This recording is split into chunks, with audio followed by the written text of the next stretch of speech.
Well, I think the same logic is at play here. Is that coaches and athletes, they're all part of the same system, the system of intercollegiate athletics, and frankly, the system of higher education that has put such a huge emphasis on its intercollegiate athletics programs to bring the school, in some cases, revenue, but that's pretty rare, more likely to bring schools a certain notoriety, to cultivate a brand, to guarantee in some ways, because as you know, the number of high school students is going down. Sports is now increasingly a way to fill seats. Teams are expanding in size so that you can get an athlete to commit early, whether they get a scholarship or not, and you're guaranteed then to maybe better fill your incoming class. So there's all this pressure coming down on athletics, and athletic administrators bring pressure to bear on coaches, and coaches bring pressure to bear on athletes. And if anything, if there ever was a systemic issue, that's it, right? Because everyone is answering to somebody else.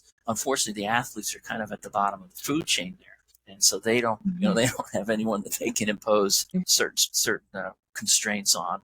They're the bottom. They're the recipients of all of this institutional malaise. So I feel for coaches, and in fact, I'll be interviewing one in a couple of weeks who was a very successful women's soccer coach in a big Division I conference, made the NCAA tournaments year after year, and he stepped aside because he just couldn't face the stress anymore.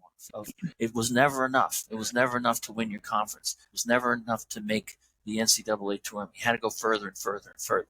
And these are coming from people who don't understand what soccer is. They've never played sports, but the institutional demands were such that the successful coach said, I've had enough. It's not good for my mental health to be part of this profession. And fortunately, he found something else to do. But I think with a lot of coaches, this is what they do. It's all they know.